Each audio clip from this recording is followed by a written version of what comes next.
민수기 21장 10절부터 20절 말씀 마음을 집중하시고 함께 읽어보십니다. 이스라엘 자손이 그곳을 떠나 오봇에 진을 쳤고 오봇을 떠나 모압 앞쪽 해 돋는 쪽 광야 이에 아바림에 진을 쳤고 거기를 떠나 세렛 골짜기에 진을 쳤고 거기를 떠나 아모리인의 영토에서 흘러나와서 광야에 이른 아르논 강 건너편에 진을 쳤으니 아르논은 모압과 아모리 사이에서 모압의 경계가 된 곳이라. 이러므로 여호와의 전쟁기에 이르렀으되 수바의 와헙과 아르논 골짜기와 모든 골짜기의 비탈은 아르고를 향하여 기울어지고 모압의 경계에 닿았도다 하였더라. 거기서 부엘에 이르니 부엘은 여호와께서 모세에게 명령하시기를 백성을 모으라 내가 그들에게 물을 주리라 하시던 우물이라. 그때에 이스라엘이 노래하여 이르되 우물물아 솟아나라 너희는 그것을 노래하라. 이 우물은 지휘관들이 팠고 백성의 귀인들이 귀와 지팡이로 판 것이로다 하였더라. 그들은 광야에서 마단나에 이르렀고 마단나에서 나할리엘에 이르렀고 나할리엘에서 바못에 이르렀고 바못에서 모압들에 있는 골짜기에 이르러 광야가 내려다 보이는 비스가 산 꼭대기에 이르렀더라. 아멘. 오늘 읽은 말씀에 보면은 계속 반복적으로 이어지는 단어가 있어요. 그래, 이 앞에서 보면 어디를 떠나 진을 쳤고 또 떠나 진을 쳤고 하는 말이 반복되다가 또 후반부에 이르러서는 어디에 이르렀고 또 이르러서 20절 마침내 비스가산 꼭대기에 이르렀더라. 이렇게 이 문장이 끝을 맺고 있어요. 자, 그러면 여기 10절에 보시면 이스라엘 자손이 그곳을 떠나, 그러니까 거기 이렇게 광야 40년 여정 중에 보면 출발점이 결국 목적지에 이르기까지는 그 중간에 여러 곳을 경유하게 되잖아요. 그런데 여기서 어디를 떠나 진을 친 다음에 이르고 이르렀더라 하는 과정이 왜 중요한 것인가? 사실 여기 이전만 해도요, 광야 40년 중에 대부분의 시간들이 그들이 불순종의 결과로 인하여 하나님이 그 행로를 계속 맴돌게 하시는 과정이에요. 이제 군대용어로 속되게 표현하면 뺑뺑이를 돌리시는 거예요. 그러니까 이제 계속 맴돈다고 하는 것은 여러분 그게 얼마나 힘든 시간들이겠어요. 그래 뭔가 진척되고 변화가 느껴져야지. 또 돌다 보면 그 자리, 또 돌다 보면 그 자리, 그렇게 맴도는 인생은요 참 피곤한 거예요. 그런데 마침내 여기서부터는 그곳을 떠나라고 하는 곳이 이 앞에서 보면 호르산이라는 걸 알 수 있어요. 4절에 보면 호르산, 그 호르산으로부터 출발하여 또 계속 진행하다가 마침내 어디에 이르렀다고 그랬는가 하면 20절 비스가산 꼭대기에 이르게 되었다 하는 것이에요. 이 말씀은 이전에 맴돌았더라 그것과 어디를 경유해서 이제는 진척이 이루어지는 거예요. 어디에서 떠나 진을 쳤다가 이르러 마침내 여기까지 왔다 하는 거예요. 우리 인생이 어떤 때 보면 맴도는 인생을 살 때도 있고요. 그래 보면 맨날 그 자리예요. 그러나 이 하나님의 은혜 가운데서 이렇게 뭔가 어디를 떠나서 또 진을 치고 또 이르렀다가 계속 목적지를 향해서 점점 더 가까이 가는 인생이 더 복된 인생이죠. 그래서 오늘 이 말씀은 그런 의미에서 의미가 있는 것이에요. 근데 여기서 그곳을 떠나라고 하는 그 4절에 호르산에서 출발해서 그 앞에서 있었던 일들은 그들이 하나님께 원망하다가 광야의 불뱀에 물려 죽는 일들이 일어난 것이죠. 그때 모세가 또 기도하여 또 처방을 내려주신 것이 그 불뱀의 형상을 그대로 놋으로 만들어 그 놋뱀을 걸어 놓으라고 한 거예요. 장대에 그 놋뱀을 걸어 놓으면, 그리고 믿음으로 그 놋뱀을 바라보는 사람들마다 불뱀에 걸려서 죽어가는 사람들이 낫게 하시는 사건이 있었던 것이죠. 이런 하나님의 은혜를 경험하면서 여기까지 온 거예요. 이 앞에서도 계속 반복됐던 것들은 뭔가 조금만 힘들면 하나님께 원망하고 불평함으로써 교만한 인생의 모습들을 보아하는 것이죠. 그런데 오늘 읽은 말씀에서는 조금 변화가 느껴지는 말씀이 있는 것이에요. 이들이 여기에 어디를 떠나서 어디에 진을 쳤고, 이 행선지를 다 몰라도 좋아요. 또 우리가 알 필요도 없어요. 다만 우리도 늘 끊임없이 이 시간의 흐름 속에서 우리들이 그 모든 생각도 마음도 우리의 모든 것이 똑같은 게 아니라는 것이죠. 그래서 우리는 마음으로부터도 우리 인생의 무엇으로부터 이렇게 이르러서 뭔가 하나님의 나라를 향해서 점점 더 좋아져가는, 그리고 하나님의 뜻을 이루어가는 그런 모습을 그리면서 살아가야만 하는 것입니다. 그런데 오늘 본문에 또 왜 이들의 변화가 느껴진다고 말씀을 드렸는가 하면, 여기 16절 17절이 중요한 부분이에요. 거기서 부엘에 이르니 그랬어요. 부엘이라는 뜻 자체는 그게 우물이라는 뜻이에요. 우물. 그래서 그 끝에도 우물이라는 말을 하고 있죠. 부엘은 여호와께서 모세에게 명령하시기를 백성을 모으라 내가 그들에게 물을 주리라 하시던 우물이라. 그러니까 부엘이라는 뜻 자체가 우물이라는 뜻이에요.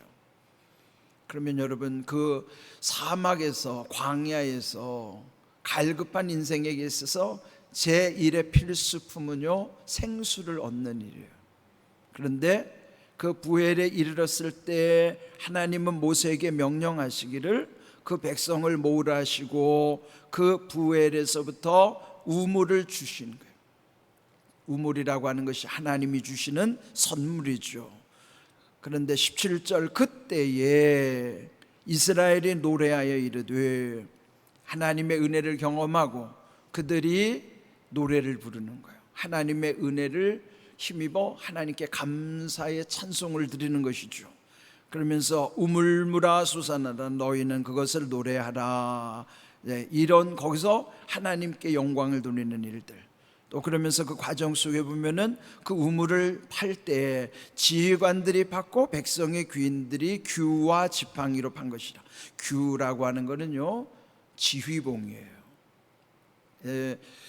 그 군대에도 보면 지휘관이 들고 있는 지휘봉이기도 하지만 왕의 지팡이 그 자체가 왕의 지휘봉이거든요. 그런 권세를 상징하는 지팡이죠.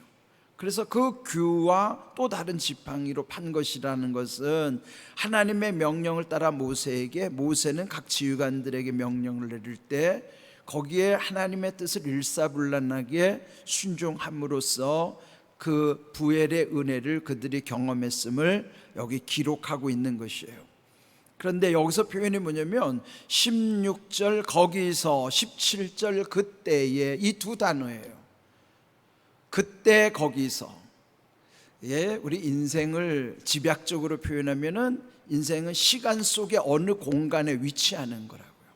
그러니까 시간과 공간, 즉 시공의 제한을 받는 존재란 말이에요.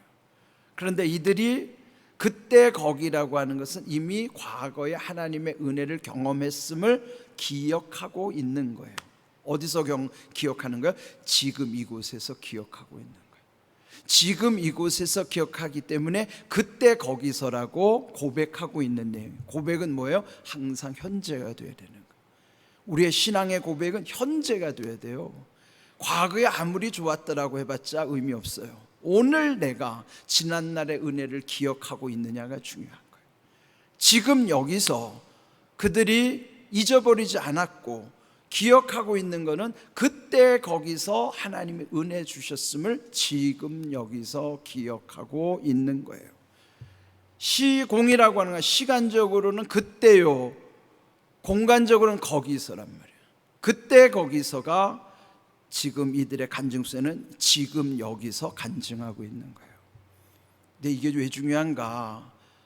과거와 현재는 항상 이렇게 떨어지면 안 돼요. 하나님의 은혜를 잊지 않는 것은 지금 여기서 그때 거기서 하나님 주시는 은혜를 날마다 현재화하는 거예요.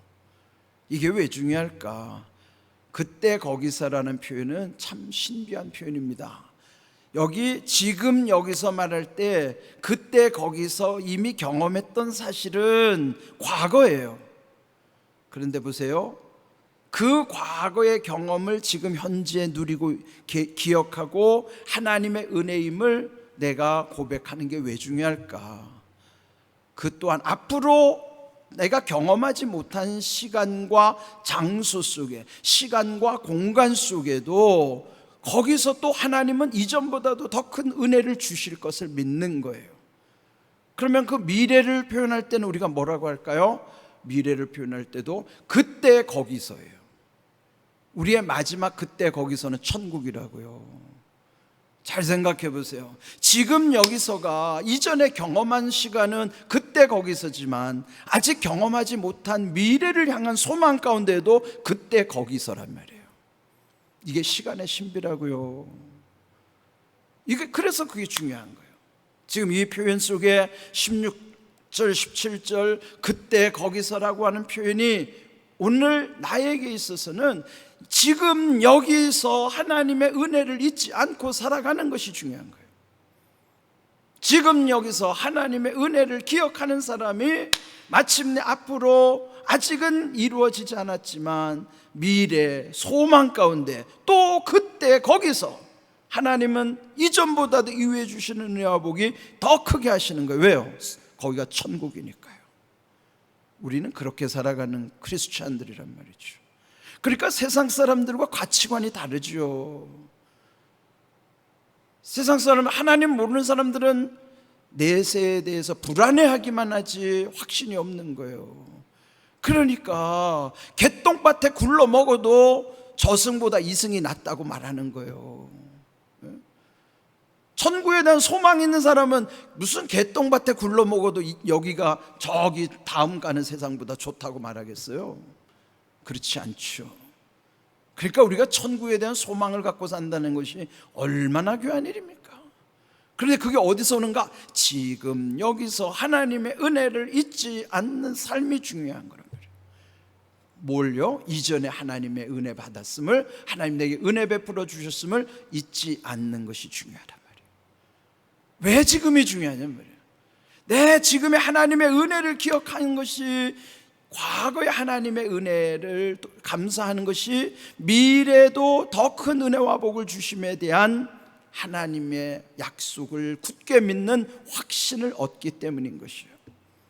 그래서 오늘 여기 이르고 이르렀더라, 그 과정 속에는 지금 여기서가 과거와 미래를 다 견인하고 있는 거예요. 붙잡고 있는 거예요. 단절된 게 아니에요. 그래서 신앙은 끊어지면 안 되는 것입니다. 오늘 주신 이 말씀, 우리가 이 말씀을 여러분이 혼자 묵상하면 이 맥락 속에서 무슨 의미인지 몰라요. 그런데 오늘 이 말씀 함께 짚고 보니까 하나님이 광야에서 그렇게 이스라엘 백성을 인도해 주셨던 것처럼 오늘 우리 인생의 광야에서도 하나님이 이렇게 동일하게 인도해 주시는구나를 기억하는 거예요. 그래서 여러분, 맴도는 인생이 아니라 우리의 삶은 하나님의 은혜 가운데서 또 진을 치고 또 떠나고 진을 치고 그러지만 이르고 이르렀다라 그 끝이 천국을 향한다는 것. 그래서 이전에 은혜 주심을 잊지 않고 지금 여기서 그때 거기서의 하나님의 은혜를 감사하며 찬양하는 믿음이 장차 장래를 향한 우리의 소망 가운데서도 그때 거기서 천국에서 하나님이 더 큰 은혜와 복을 우리에게 예비해 주시고 있다는 사실. 그래서 우리는 얼마나 행복한 인생인지 몰라요. 하나님의 자녀의 삶은 그런 거예요. 그러니까 우리 인생이 얼마나 정말 소망을 품고 살아가는 인생이 얼마나 복이 있는 인생인가. 이런 귀한 은혜를 여러분 마음에 깊이 새기시고 늘 주님과 동행하는 복된 삶 되기를 주님의 이름으로 축복합니다. 아멘.